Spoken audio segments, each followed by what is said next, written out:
ओम श्री गणेशाय नमः। ओम नमः शिवाय। देवी के क्रिया योग का वर्णन। देवी की मूर्ति एवं मंदिर के निर्माण, स्थापन और पूजन का महत्व। परा अम्बा की श्रेष्ठता।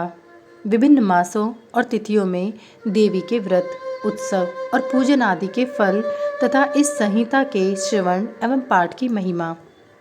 व्यास जी बोले, महामते, ब्रह्मपुत्र, सर्वज्ञ सनत कुमार, मैं उमा के परम अद्भुत क्रिया योग का वर्णन सुनना चाहता हूँ। उस क्रिया योग का लक्षण क्या है, उसका अनुष्ठान करने पर किस फल की प्राप्ति होती है तथा जो पराम्बा उमा को अधिक प्रिय है वह क्रिया योग क्या है, ये सब बातें मुझे बताइए। सनत कुमार जी ने कहा, महाबुद्धिमान द्वैपायन, तुम जिस रहस्य की बात पूछ रहे हो वह सब मैं तुम्हें बताता हूँ, ध्यान देकर सुनो।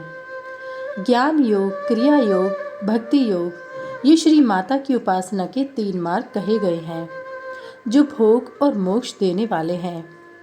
चित्त का जो आत्मा के साथ संयोग होता है उसका नाम ज्ञान योग है। उसका ब्रह्म वस्तुओं के साथ जो संयोग होता है उसे क्रिया योग कहते हैं। देवी के साथ आत्मा की एकता की भावना को भक्ति योग माना गया है। तीनों योगों में जो क्रिया योग है उसका प्रतिपादन किया जाता है। कर्म से भक्ति उत्पन्न होती है, भक्ति से ज्ञान होता है और ज्ञान से मुक्ति होती है, ऐसा शास्त्रों में निश्चय किया गया है। मुनिश्रेष्ठ, मोक्ष का प्रधान कारण योग है, परंतु योग के ध्येय का उत्तम साधन क्रिया योग है। प्रकृति को माया जाने और सनातन ब्रह्म को मायावी अथवा माया का स्वामी समझे। उन दोनों के स्वरूप को एक दूसरे से अभिन्न जानकर मनुष्य संसार बंधन से मुक्त हो जाता है। काली नंदन, जो मनुष्य देवी के लिए पत्थर, लकड़ी अथवा मिट्टी का मंदिर बनाता है उसके पुण्य फल का वर्णन सुनो। प्रतिदिन योग के द्वारा आराधना करने वाले को जिस महान फल की प्राप्ति होती है वह सारा फल उस पुरुष को मिल जाता है जो देवी के लिए मंदिर बनवाता है।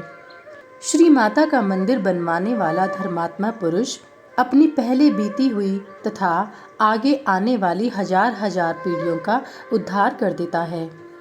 करोड़ों जन्मों में किए हुए थोड़े या बहुत जो पाप शेष रहते हैं वे श्री माता के मंदिर का निर्माण आरंभ करते ही क्षण भर में नष्ट हो जाते हैं। जैसे नदियों में गंगा, संपूर्ण नदों में सोनभद्र, क्षमा में पृथ्वी, गहराई में समुद्र और समस्त ग्रहों में सूर्य देव का विशिष्ट स्थान है, उसी प्रकार समस्त देवताओं में श्री परा अम्बा श्रेष्ठ मानी गई हैं। वे समस्त देवताओं में मुख्य हैं। जो उनके लिए मंदिर बनवाता है वह जन्म जन्म में प्रतिष्ठा पाता है। काशी, कुरुक्षेत्र, प्रयाग, पुष्कर, गंगा सागर तट, नैमिषारण्य, अमरकंटक पर्वत, परम पुण्यमय श्री पर्वत, ज्ञान पर्वत, गोकर्ण, मथुरा, अयोध्या और द्वारका इत्यादि पुण्य प्रदेशों में अथवा जिस किसी भी स्थान में माता का मंदिर बनवाने वाला मनुष्य संसार बंधन से मुक्त हो जाता है। मंदिर में ईंटों का जोड़ जब तक या जितने वर्ष रहता है उतने 1000 वर्षों तक वह पुरुष मणिद्वीप में प्रतिष्ठित होता है। जो समस्त शुभ लक्षणों से संपन्न उमा की प्रतिमा बनवाता है वह निर्भय होकर अवश्य उनके परमधाम में जाता है। शुभ ऋतु, शुभ ग्रह और शुभ नक्षत्र में देवी की मूर्ति की स्थापना करके योग माया के प्रसाद से मनुष्य कृतकृत्य हो जाता है। कल्प के आरंभ से लेकर अंत तक कुल में जितनी पीढ़ियां बीत गई हैं और जितनी आने वाली हैं उन सबको मनुष्य सुंदर देवी मूर्ति की स्थापना करके तार देता है। जो केवल जगद्योनि परा अम्बा की शरण लेते हैं उन्हें मनुष्य नहीं मानना चाहिए। वे साक्षात देवी के गण हैं जो चलते फिरते, सोते जागते अथवा खड़े होते समय उमा इस 2 अक्षर के नाम का उच्चारण करते हैं। वे शिवा के ही गण हैं। जो नित्य नैमित्तिक कर्म में पुष्प, धूप और दीपों द्वारा देवी परा शिवा का पूजन करते हैं वे शिवा के धाम में जाते हैं। जो प्रतिदिन गोबर या मिट्टी से देवी के मंदिर को लीपते हैं अथवा उसमें झाड़ू देते हैं, वे भी उमा के धाम में जाते हैं। जिन्होंने देवी के परम उत्तम एवं रमणीय मंदिर का निर्माण कराया है, उनके कुल के लोगों को माता उमा सदा आशीर्वाद देती हैं। वे कहती हैं, ये लोग मेरे हैं, अतः मुझ में प्रेम के भागी बने रहकर 100 वर्षों तक जिएं और इन पर कभी कोई आपत्ति न आए। इस प्रकार श्री माता रात दिन आशीर्वाद देती हैं। जिसने महादेवी उमा की शुभ मूर्ति का निर्माण कराया है, उसके कुल के 10,000 पीढ़ियों तक के लोग मणिद्वीप में सम्मान पूर्वक रहते हैं। महामाया की मूर्ति को स्थापित करके उसकी भली भांति पूजा करने के पश्चात साधक जिस जिस मनोरथ के लिए प्रार्थना करता है, उसको अवश्य प्राप्त कर लेता है। जो श्री माता की स्थापित की हुई उत्तम मूर्ति को मधु मिश्रित घी से नहलाता है, उसके पुण्य फल की गणना कौन कर सकता है। चंदन, अगुरु, कपूर, जटामांसी तथा नगरमोथा आदि से युक्त जल तथा एक रंग की गौ के दूध से परमेश्वरी को नहलाएं। तत्पश्चात अष्टादशांग गंध धूप के द्वारा अग्नि में उत्तम आहुति दे तथा घृत और कर्पूर सहित बत्तियों द्वारा देवी की आरती करें। कृष्ण पक्ष की अष्टमी, नवमी, अमावस्या में अथवा शुक्ल पक्ष की पंचमी और दशमी तिथियों में गंध पुष्प आदि उपचारों द्वारा जगदम्बा की विशेष पूजा करनी चाहिए। रात्रि सूक्त, श्री सूक्त अथवा देवी सूक्त को पढ़ते या मूल मंत्र का जप करते हुए देवी की आराधना करनी चाहिए। विष्णु कांता और तुलसी को छोड़कर शेष सभी पुष्प देवी के लिए प्रीतिकारक जानने चाहिए। कमल का पुष्प उनके लिए विशेष प्रीतिकारक होता है। जो देवी को सोने चांदी के फूल चढ़ाता है, वह करोड़ों सिद्धों से युक्त उनके परम धाम में जाता है। देवी के उपासकों को पूजन के अंत में सदा अपने अपराधों के लिए क्षमा प्रार्थना करनी चाहिए। जगत को आनंद प्रदान करने वाली परमेश्वरी प्रसन्न हो इत्यादि वाक्यों द्वारा स्तुति एवं मंत्र पाठ करता हुआ देवी के भजन में लगा रहने वाला उपासक उनका इस प्रकार ध्यान करे। देवी सिंह पर सवार हैं, उनके हाथों में अभय एवं वर की मुद्राएं हैं तथा वे भक्तों को अभीष्ट फल प्रदान करने वाली हैं। इस प्रकार महेश्वरी का ध्यान करके उनके नैवेद्य रूप में नाना प्रकार के पके हुए फल अर्पित करें। जो परमात्मा शंभु शक्ति का नैवेद्य भक्षण करता है, वह मनुष्य अपने सारे पाप कंक को धोकर निर्मल हो जाता है। जो चैत्र शुक्ला तृतीया को भवानी की प्रसन्नता के लिए व्रत करता है, वह जन्म मरण के बंधन से मुक्त हो परम पद को प्राप्त होता है। विद्वान पुरुष इस तृतीया को दोलोत्सव करें, उसमें शंकर सहित जगदम्बा उमा की पूजा करें।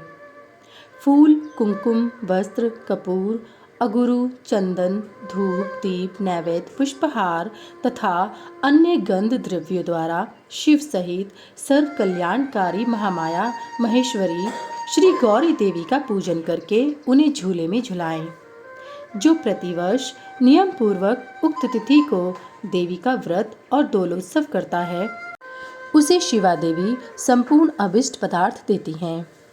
वैशाख मास के शुक्ल पक्ष में जो अक्षय तृतीया तिथि आती है, उसमें आलस्य रहित हो जो जगदम्बा का व्रत करता है तथा बेला, मालती, चंपा, जपा, बंदूक और कमल के फूलों से शंकर सहित गौरी देवी की पूजा करता है, वह करोड़ों जन्मों में किए गए मानसिक, वाचिक और शारीरिक पापों का नाश करके धर्म, अर्थ, काम और मोक्ष इन चारों पुरुषार्थों को अक्षय रूप में प्राप्त करता है। ज्येष्ठ शुक्ला तृतीया को व्रत करके जो अत्यंत प्रसन्नता के साथ महेश्वरी का पूजन करता है, उसके लिए कुछ भी असाध्य नहीं होता। आषाढ़ के शुक्ल पक्ष की तृतीया को अपने वैभव के अनुसार रथोत्सव करें। यह उत्सव देवी को अत्यंत प्रिय है। पृथ्वी को रथ समझे, चंद्रमा और सूर्य को उसके पहिए जाने, वेदों को घोड़े और ब्रह्मा जी को सारथी माने। इस भावना से मणि जड़ित रथ की कल्पना करके उसे पुष्पमालाओं से सुशोभित करें। फिर उसके भीतर शिवा देवी को विराजमान करें। तत्पश्चात बुद्धिमान पुरुष यह भावना करे कि परा अम्बा उमा देवी संपूर्ण जगत की रक्षा के लिए उसकी देखभाल करने के निमित्त रथ के भीतर बैठी हैं। जब रथ धीरे धीरे चले तब जय जयकार करते हुए प्रार्थना करे, देवी दीन वत्सले, हम आपकी शरण में आए हैं, आप हमारी रक्षा कीजिए। पाहि देव जनान समान प्रपन्नान दीन वत्सले। इन वाक्यों द्वारा देवी को संतुष्ट करें और यात्रा के समय नाना प्रकार के बाजे बजवाएं। ग्राम या नगर की सीमा के अंत तक रथ को ले जाकर वहां उस रथ पर देवी की पूजा करें और नाना प्रकार के स्तोत्रों से उनकी स्तुति करके फिर उन्हें वहां से अपने घर ले आएं। तदंतर सैकड़ों बार प्रणाम करके जगदम्बा से प्रार्थना करें। जो विद्वान इस प्रकार देवी का पूजन, व्रत एवं रथोत्सव करता है वह इस लोक में संपूर्ण भोगों का उपभोग करके अंत में देवी के धाम को जाता है। श्रावण और भाद्रपद मास की शुक्ला तृतीया को जो विधि पूर्वक अम्बा का व्रत और पूजन करता है वह इस लोक में पुत्र पौत्र एवं धन आदि से संपन्न होकर सुख भोगता है तथा अंत में सब लोकों से ऊपर विराजमान उमा लोक में जाता है। अश्विन मास के शुक्ल पक्ष में नवरात्र व्रत करना चाहिए। उसके करने पर संपूर्ण कामनाएं सिद्ध हो ही जाती हैं, इसमें संशय नहीं है।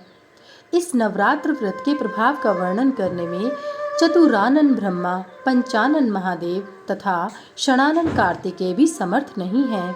फिर दूसरा समर्थ कौन हो सकता है? मुनिश्रेष्ठ, नवरात्र व्रत का अनुष्ठान करके विरत के पुत्र राजा सुरथ ने अपने खोए हुए राज्य को प्राप्त कर लिया। अयोध्या के बुद्धिमान नरेश, ध्रुव संधि कुमार सुदर्शन ने इस नवरात्र के प्रभाव से ही राज्य प्राप्त किया जो पहले उनके हाथ से छिन गया था। इस व्रत का अनुष्ठान और महेश्वर की आराधना करके समाधि वैश्य संसार बंधन से मुक्त हो मोक्ष के भागी हुए थे।